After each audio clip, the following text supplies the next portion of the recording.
ఉభయ సభలను ఉద్దేశించి గవర్నర్ మాట్లాడే ప్రసంగంలో గవర్నర్ను ఖచ్చితంగా నిలదీస్తూ, గవర్నర్ ప్రసంగాన్ని అడ్డు తగులుతూ, గవర్నర్ను ఖచ్చితంగా నిలదీస్తూ వైఎస్ఆర్సీపీ గలం విప్పుతుంది.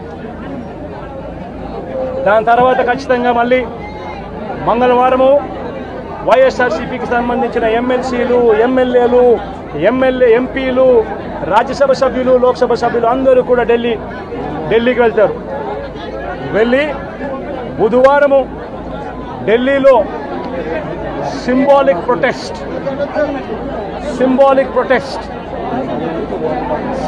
ధర్నా ఢిల్లీలో చేసే కార్యక్రమం కూడా చేస్తాం. రాష్ట్రంలో జరుగుతూ ఉన్న దాడులు, రాష్ట్రంలో ఉన్న లా అండ్ ఆర్డర్ పరిస్థితులను దేశమంతా కూడా చూసేట్టుగా, దేశమంతా కూడా దీన్ని గమనించి, దేశమంతా కూడా దీన్ని వాళ్ళు కూడా ప్రొటెస్ట్ చేసే విధంగా దీన్ని హైలైట్ చేసే కార్యక్రమం చేస్తాం. ప్రధానమంత్రి గారి అపాయింట్మెంట్ ఇప్పటికే అడగడం జరిగింది. అమిత్ షా గారిని ప్రెసిడెంట్ అపాయింట్మెంట్ కూడా అడగడం కూడా జరుగుతుంది.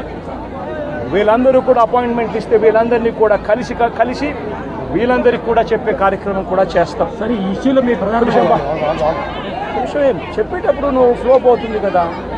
నువ్వు ఎంత ఆంధ్రజ్యోతి విలేకరు అయితే మాత్రం నువ్వు మధ్యలో కొత్త వచ్చి చెప్పడం ధర్మం కాదు కదా. కొంచెం ఒక నిమిషం ఉండు. ఏం చెప్తా ఉంటే సీరియస్గా జరుగుతానన్నప్పుడు నువ్వు టకాలు మధ్యలో పెట్టచ్చు. ప్రధానమంత్రి అపాయింట్మెంట్ను, హోంమంత్రి అపాయింట్మెంటు, ప్రెసిడెంట్ గారి అపాయింట్మెంటు, వీళ్ళ ముగ్గురు అపాయింట్మెంట్ కూడా అడగడం జరుగుతూ ఉంది. వీళ్ళ ముగ్గురిని కూడా కలిసే కార్యక్రమం కూడా జరుగుతుంది. వాళ్ళ అపాయింట్మెంట్ ఇస్తే వాళ్ళని కూడా కలిసే కార్యక్రమం జరుగుతుంది. జరిగి వీళ్ళందరినీ కూడా రాష్ట్రంలో జరుగుతూ ఉన్న దిగజారిన పరిస్థితులను ఎక్స్ప్లెయిన్ చేసి రాష్ట్రంలో ప్రెసిడెంట్ రూల్ పెట్టాల్సిన అవసరం ఎంత ఉంది అని చెప్పి కూడా గట్టిగా వాళ్ళ దృష్టికి తీసుకొని పోవడం కూడా జరుగుతుంది. అనుజకమైన అడుగుతున్నారు. ప్రధానమైన డిమాండ్ ఈ ఇన్సిడెంట్లో ప్రధానమైన డిమాండ్ ఒకటేనా, ఆ కుటుంబం ఏం పాపం చేసిందని చెప్పి ఆ కుటుంబంలో ఒక మనిషిని చంపారు.